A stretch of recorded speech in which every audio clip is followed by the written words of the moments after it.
Welcome to YK TV's hot talk. రాజకీయాల్లో ముక్కుసూటితనం, మాటల్లో కరుకుదనం. రాజకీయ ప్రత్యర్థుల విమర్శలకు బుల్లెట్ కన్నా వేగంగా సమాధానం చెప్పే నైజం.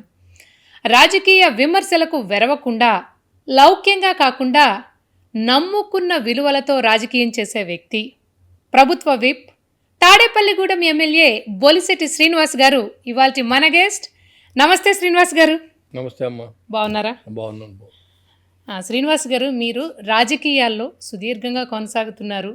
మున్సిపల్ రాజకీయాల నుంచి స్టేట్ రాజకీయాల వరకు నిత్యం ఫాలో అవుతున్నారు. మీరు ఫీల్ అయ్యారు, మీకు ఆ ఎక్స్పీరియన్స్ ఉంది. ప్రస్తుతం ఆంధ్రప్రదేశ్లో రాజకీయ పరిస్థితులు ఎలా ఉన్నాయి అంటే ఏం చెప్తారు? రాజకీయాలు అంటే అసహించుకునే పరిస్థితులు ఉన్నాయి.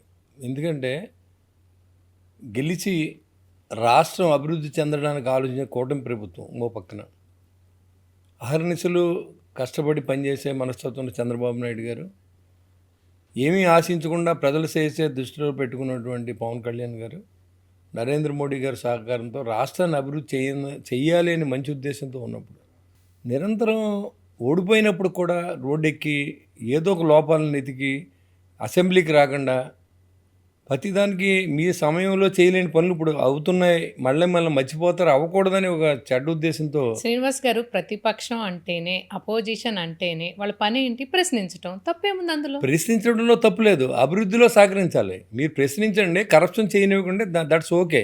కానీ మీరు మాట్లాడి అబద్ధాలు మాట్లాడుతున్నారు. మీ టైంలో మీరు రాజధానిని ఇవాళ మావిగారిని అంటున్నారు. మీరు మూడు ప్లేసులు, గుంటూరు, విజయవాడ, మచిలీపట్నం. మీరు 5 సంవత్సరాలు ముఖ్యమంత్రిగా ఉన్నప్పుడు సభసాక్షిగా 30,000 ఎకరాలు కాదు, అమరావతిలో 60,000 ఎకరాలు కావాలని చెప్పి 3,000 ఎకరాలు కాదు 30,000 ఎకరాలు కావాలని చెప్పి మీరు చెప్పారు. సరే, మీ మాట నిజం అనుకుని అప్పుడు ముఖ్యమంత్రి చంద్రబాబు నాయుడు గారు దాన్ని ల్యాండ్ పుల్లింగ్కి డబ్బులు ఖర్చు లేకుండా రైతులను నొప్పించేసినప్పుడు మీరేం మాట్లాడలే. ఆ తర్వాత ఆ రైతుని ఆదుకోకుండా, రైతుని ఇబ్బంది పెట్టి, ఇవాళ రాష్ట్ర రాజధాని నువ్వు కట్టకుండా 3 ముక్కలాటాడి ఇవాళ కర్నూలు, విజయవాడ, విశాఖపట్నం అని చెప్పింది మీరే కదా. మీరు విశాఖపట్నంలో పెట్టలేరనే విషయం మీకు తెలియదా? అది ఈస్టర్న్ కమాండెంట్గా ఉంది. అది రాబోయే రోజుల్లో కేంద్రపాలిత ప్రాంతం అయ్యే అవకాశం ఉంది. ఇదివరకు ముంబైలో ఎలాంటి బలగాలు ఉన్నాయో అన్నీ తీసుకొచ్చి 30,000 కోట్లు 40,000 కోట్లు ఇన్వెస్ట్ చేసి కేంద్ర ప్రభుత్వం అక్కడ ఈస్టర్న్ కమాండెంట్గా పెట్టారు అని తెలిసి అక్కడ ఎవరిని ఎలవ్ చేయరనే విషయం తెలిసి కూడా మీరు అక్కడ రాజధాని పెడతానని చెప్పారు. సరే, ఆ రాజధాని లేని రాష్ట్రాన్ని చేశారు. మరి ఇవాళ అన్నీ చేస్తున్నప్పుడు ఇవాళ అమరావతి నగరం పరుగులు పెట్టిస్తున్నారు. ఓ పక్కన పోలవరం ప్రాజెక్టు జాతికి అంకితం చేస్తూ ఉన్నారు. మీ సమయంలో ఏదైతే ఉక్కు ఫ్యాక్టరీ, ఏదైతే విశాఖ ఉక్కు, ఈ ఆంధ్రలో ఉక్కు అని మనం ఏదైతే స్లోగన్తో అది తీసుకొచ్చామో, దాన్ని కూడా 30,000 ఎకరాలను దీన్ని అమ్మేస్తే బాగుంటుందని ఆలోచన చేసిన వ్యక్తి జగన్మోహన్ రెడ్డి. ఈరోజు కూటమి ప్రభుత్వం వచ్చిన తర్వాత పవన్ కళ్యాణ్ గారు, చంద్రబాబు గారు కేంద్రంతో మాట్లాడి దాన్ని మళ్ళీ అక్కడ ఉన్న కార్మికులకు జీవనోపాధి కల్పించి ఆ ఫ్యాక్టరీని లాభాల బాటలో తీసుకొచ్చిన ఘనత కూటమి ప్రభుత్వం తగ్గు. ఇన్ని చేస్తున్నప్పుడు కూడా ప్రభుత్వం ఏం చెప్తోందంటే నష్టాలు వస్తున్నాయి, అది ప్రభుత్వానికి భారంగా మారింది కాబట్టి విశాఖ ఉక్కు ఫ్యాక్టరీ, అందుకు మేము ఆ మాట అన్నాము అంటున్నారు వాళ్ళు. మీరు ఏదైనా అవునండి, విశాఖ ఉక్కు అనేది ఒక సెంటిమెంటల్. అది 32 మంది ప్రాణత్యాగం చేశారు ఉమ్మడి రాష్ట్రంలో. తెలంగాణ వాళ్ళు, ఆంధ్ర వాళ్ళని కాదు, ఉమ్మడి రాష్ట్రంలో ఉన్నటువంటి 32 మంది ప్రాణత్యాగ ఫలితం ఇవాళ నష్టం అవుతుంది కదా అని చెప్పి ప్రభుత్వ సంస్థలన్నీ సర్వీస్ సెక్టర్లు ఉంటాయి, కొన్ని ఇన్కమ్ సెక్టర్స్ ఉంటాయి. మీ సర్వీస్ సెక్టర్ ఏదో తెలియదు, ఇన్కమ్ సెక్టర్ ఏదో తెలియదు. జీవనోపాధి ఎన్ని వేల మందికి ఉందో చూడాలి ముందు మనం. ఇవాళ ఎందుకు మరి మీరు వెళ్ళి ఇక్కడ మన ఆంధ్ర రాష్ట్రంలో మేము ఇండస్ట్రీస్ పెట్టిస్తాం, అప్పడాల ఫ్యాక్టరీలు పెట్టిస్తాం, పకోడీల ఫ్యాక్టరీలు పెట్టిస్తాం తిరిగారు కదా. మరి మీరు అవి లాభం వస్తాయి, నష్టం వస్తాయి. తర్వాత జీవనోపాధి కలిగి ఉన్నటువంటి విశాఖ ఉక్కు చాలామంది దగ్గర ఆ రోజుల్లో కూడా ఆ భూమిని అంతా కూడా చాలామంది దగ్గర తీసుకుని ఇంకా చాలామందికి ఉద్యోగాలు కూడా ఇవ్వలేనటువంటి పరిస్థితుల్లో అది విశాఖ ఉక్కుని మీరు ఎలా అమ్ముతారు? అమ్మే హక్కు మీకు ఎక్కడిదే? అది రాష్ట్ర సొమ్ము, అది రాష్ట్ర ఆస్తి. రాష్ట్ర ఆస్తిని అమ్మే హక్కు మీకు లేదు. అది లాభం, నష్టం నువ్వు భరించట్లేదు. ఏమని నష్టం కేంద్ర ప్రభుత్వం భరిస్తూ ఉంది.